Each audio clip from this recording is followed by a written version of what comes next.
Haleluya, bertemu kembali lagi bersama kami di saat hari yang indah ini, di mana kita kembali lagi memperingati hari kematian dan kebangkitan Yesus Kristus bagi kita semua, di mana Ia telah disalibkan untuk menghapuskan setiap dosa kita. Oleh sebab itu, inilah bukti dan cinta Tuhan bagi kita semua. Sebelum kita mendengarkan kebenaran firman Tuhan, mari kita bersatu dalam doa. Segala pujian syukur hormat Bapa kami panjatkan kehadirat-Mu Tuhan, karena begitu baik kebaikan-Mu dalam kehidupan kami, sehingga kami masih ada sebagaimana kami ada di saat hari yang indah ini Tuhan. Dan tiba saatnya Bapa, kami rindu untuk mendengarkan bagian dari kebenaran firman-Mu Tuhan. Berkati setiap kami Tuhan, pribadi lepas pribadi Bapa. Dan begitu juga bagi hamba-Mu yang akan menyampaikan kebenaran firman-Mu Tuhan. Biarlah hikmat, marifat, dan urapan baru terus mengalir dalam kehidupannya Tuhan. Begitu juga Bapa, bagi para pendengar yang mendengarkan kebenaran firman-Mu Bapa, biarlah setiap firman yang diterima Bapa dapat termeterai dalam hati kami semua, dan kami dapat mengaplikasikannya dalam kehidupan kami. Inilah yang menjadi doa kami, sambut sempurnakan. Hanya di dalam nama Tuhan Yesus Kristus kami telah berdoa. Haleluya, amin.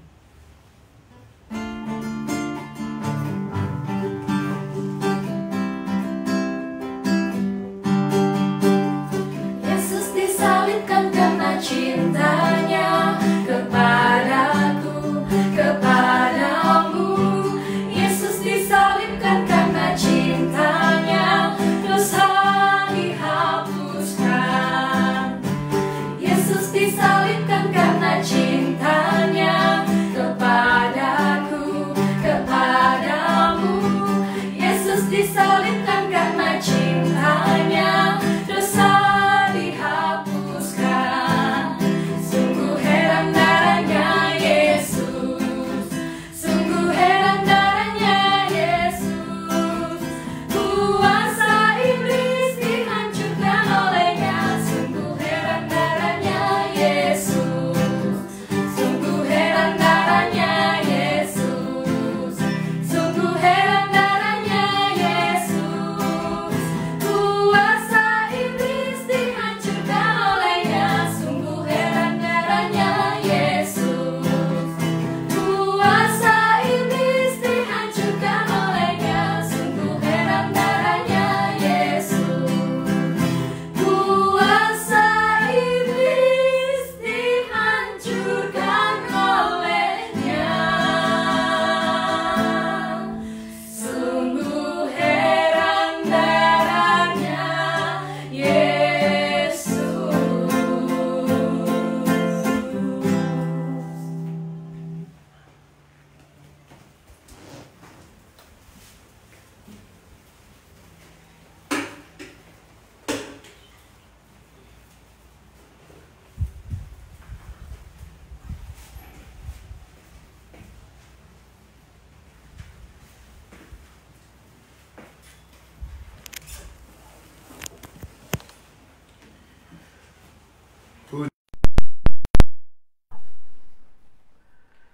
Salam sejahtera dalam nama Tuhan Yesus Kristus.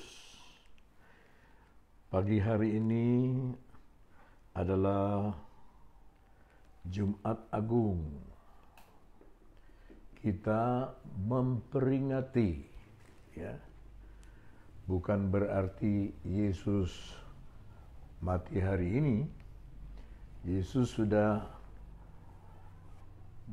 mati di atas bukit Golgota 2000 tahun yang lalu. Tetapi apakah artinya kematian Yesus bagi kita? Apakah artinya?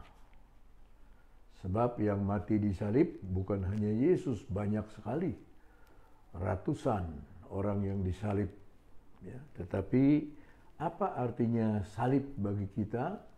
Sampai-sampai Rasul Paulus berkata dalam Galatia 6 ayat 14, dijauhkan kirinya aku bermegah kecuali dari salib Kristus, yang daripadanya aku sudah tersalib bagi dunia dan dunia tersalib bagiku. Ya, Saya baca 1 Korintus pasal 5 ayatnya yang ke-7.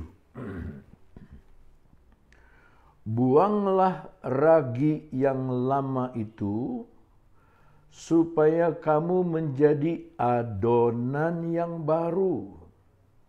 Sebab kamu memang tidak beragi. Sebab anak domba Paskah kita juga telah disembelihkan, yaitu Kristus. Karena itu marilah kita berpesta bukan dengan ragi yang lama, bukan pula dengan ragi keburukan dan kejahatan, tetapi dengan roti yang tidak beragi, yaitu kemurnian dan kebenaran. Puji Tuhan. Saudara-saudara, orang membuat roti, dia memakai ragi, yaitu ragi yang diambil dari waktu kemarin atau hari yang sudah lewat untuk mempercepat pengembangannya roti itu. Nah, ini Rasul Paulus dengan bimbingan Roh Kudus, dia mengingat bahwa orang Israel dulu keluar dari Mesir, saudara-saudara, mereka harus keluar dengan secepat mungkin. Ya, dengan secepat mungkin harus keluar dari Mesir pada hari Paskah, waktu hari Pesak itu. Nah, mereka harus membuat satu adonan roti yang baru. Dan itu ditaruh di bahu mereka lari dengan roti yang tidak dipakai ragi. Sehingga mereka keluar dari Mesir itu membawa satu adonan yang baru. Yang mereka bawa dari Mesir tanpa ragi.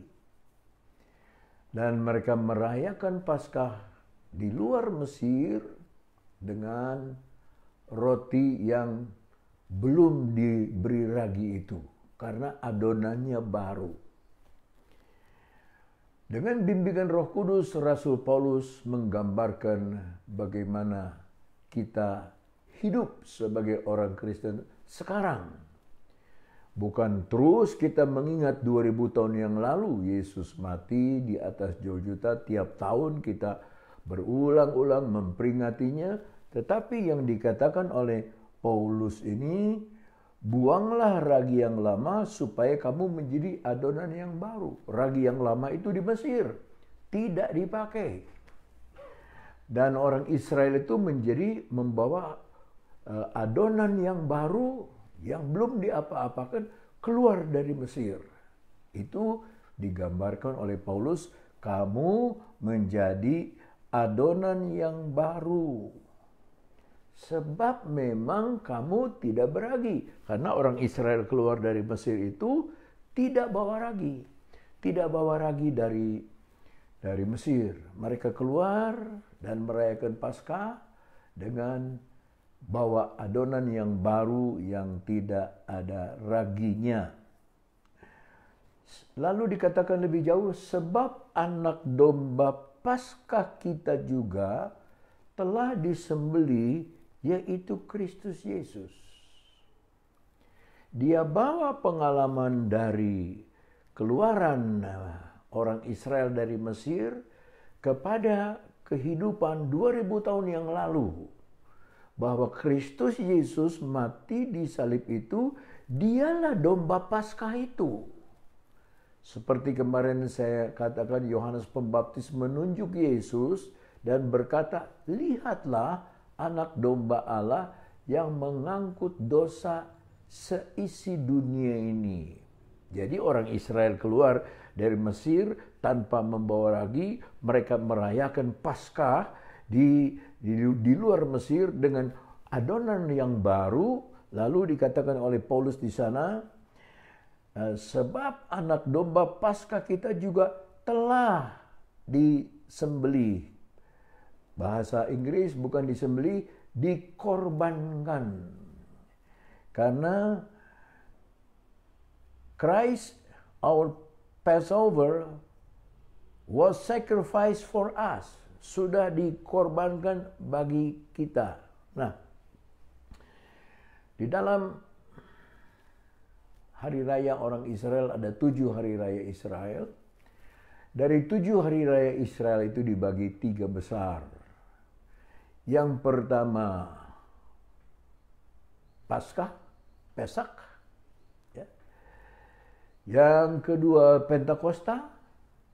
Yang keempat itu hari raya Pondok-Pondok. Ya. Tetapi yang Paskah ini terbagi 3. Ya, terbagi 3. Dan inilah yang dikatakan oleh Paulus bahwa Yesus domba Paskah kita juga telah dikorbankan for us, untuk kita. Dia ambil dari masa kitab Keluaran, taruh kepada masa 2000 tahun yang lalu, sekarang masih cukup penting, sangat penting bagi kita yang hidup di akhir zaman. Bahwa Kristus domba Paskah itu sudah dikorbankan, ya, bagi kita semua. Pengorbanan sudah selesai. Tetapi di belakang kita ada adonan yang baru. Ya. Ayat ke-8, karena itu marilah kita berpesta. Dipakai kata feast, pesta. Karena hari raya Paskah juga itu 7 hari lamanya. Mereka merayakan di Yerusalem 7 hari lamanya. Sebuah pesta yang luar biasa. Ya. Lalu marilah kita berpesta bukan dengan ragi yang lama. Bukan dengan ragi Mesir. Ragi Mesir yang ada di Mesir itu disebut ragi yang lama. Bukan pula dengan ragi keburukan, malice, keburukan. Bisa menjadikan ragi, dianggap ragi itu. Dan kejahatan, wickedness. Tetapi dengan roti yang tidak beragi,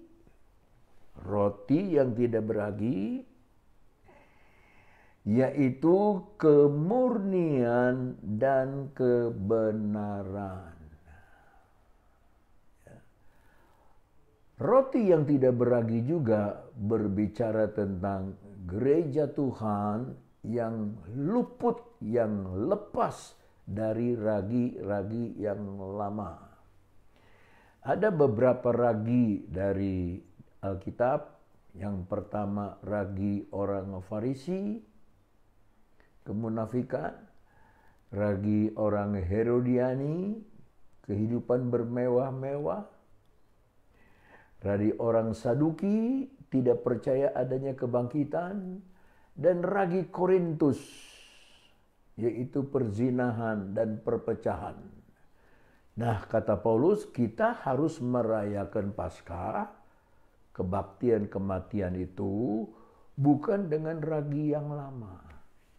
Bukan dengan ragi yang jahat, bukan dengan ragi perpecahan, bukan dengan ragi kemunafikan, bukan dengan ragi percabulan atau ragi-ragi berpihak-pihak.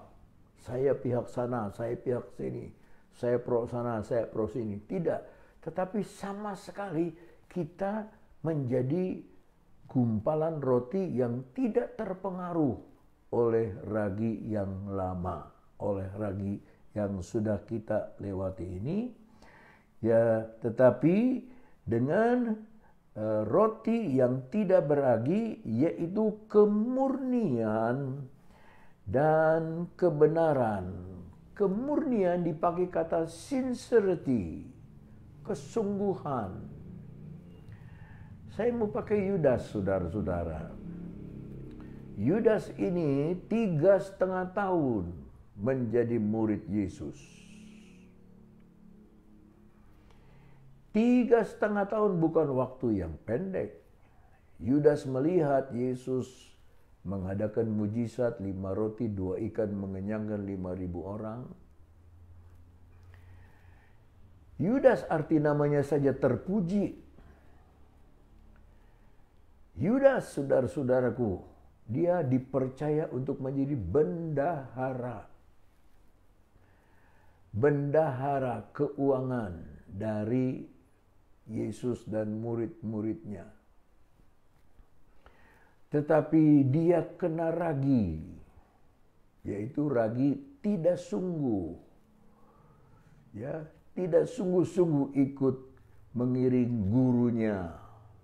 Tidak memakai ragi, tidak memakai ragi yang lama, tapi tidak menjadi adonan yang baru. Sehingga akhir hidupnya sangat menyedihkan. Dia jual Yesus dengan 30 keping perak. Tapi 30 keping perak tidak dia nikmati. Dia buang di rumah Allah. Bait Allah, imam-imam bilang ini tidak boleh dipakai uang ini. Kita beli tanah yang namanya Hakaldama.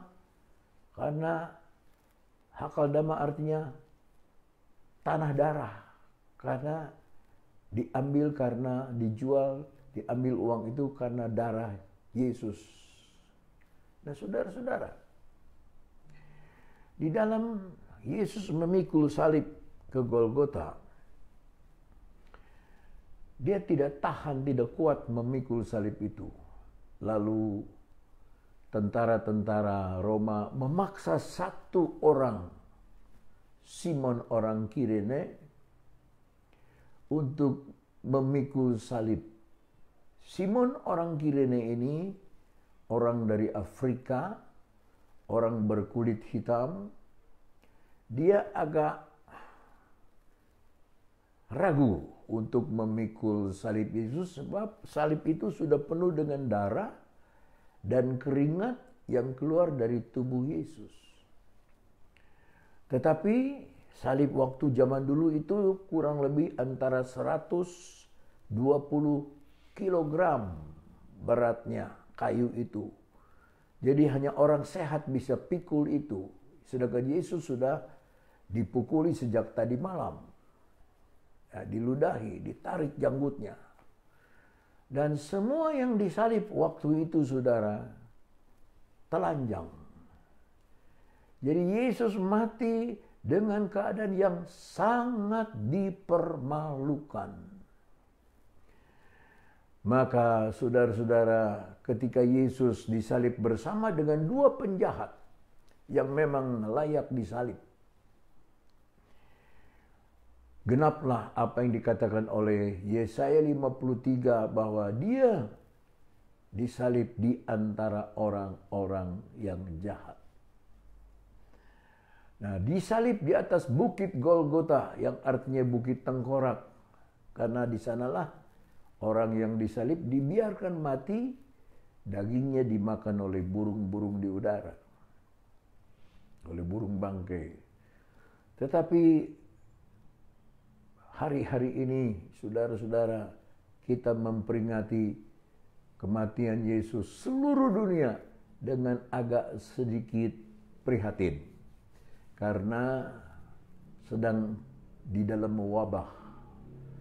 Tetapi ketika mereka keluar dari Mesir, orang-orang Israel ini, satu janji Tuhan, dia bilang, kalau engkau mengikuti segala apa yang aku katakan kepadamu, maka segala bala yang aku turunkan kepada orang Mesir tidak akan mengenai engkau. Terpujilah nama Yesus Kristus.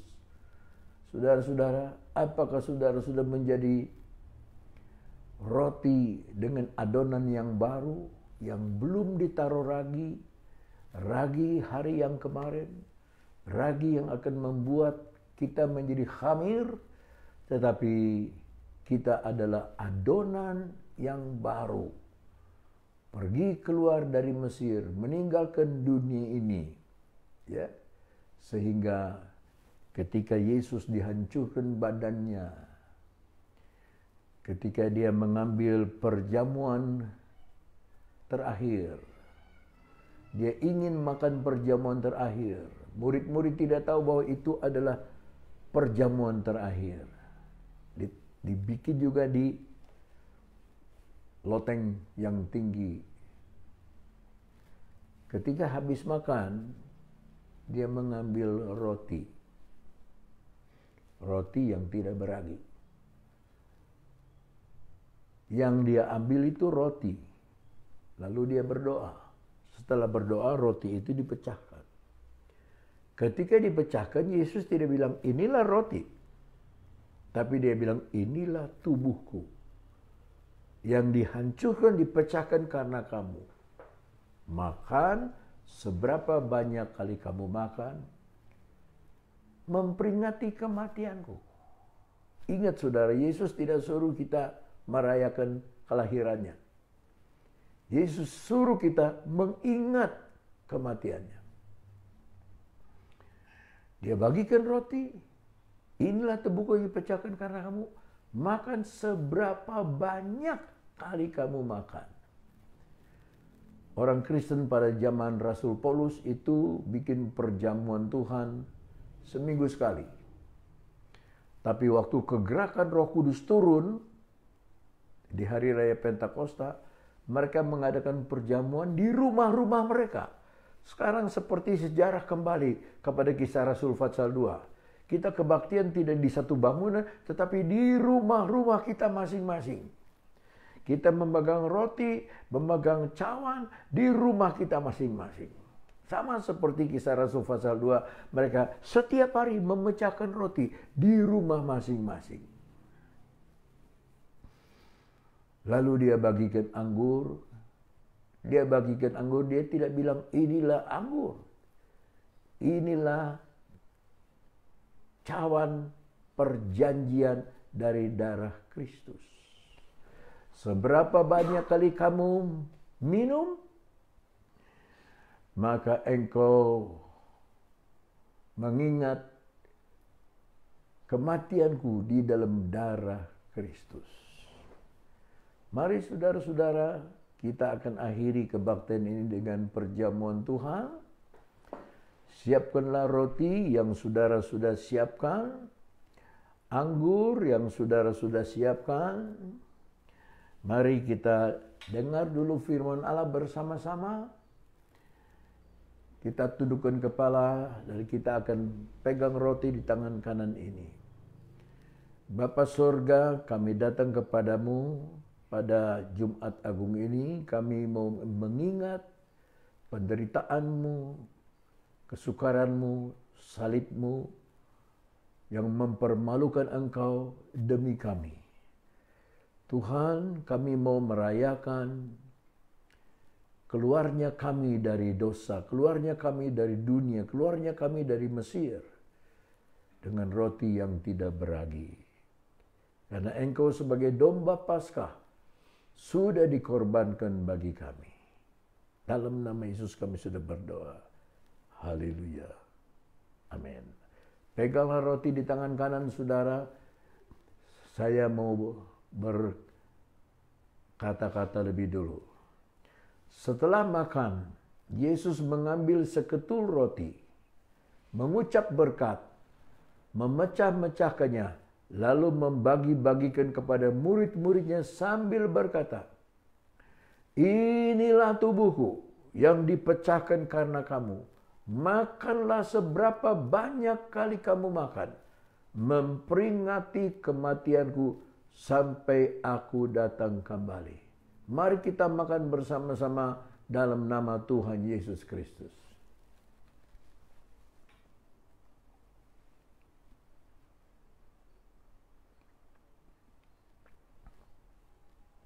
Haleluya. Mari sekarang cawan diangkat di tangan kanan. Demikian juga cawan ini adalah cawan perjanjian baru di dalam darah Kristus. Minumlah seberapa banyak kali kamu minum, memperingati kematianku sampai aku minum dia bersama-sama dengan engkau dalam kerajaan Bapakku. Mari kita minum bersama-sama di dalam nama Tuhan Yesus Kristus.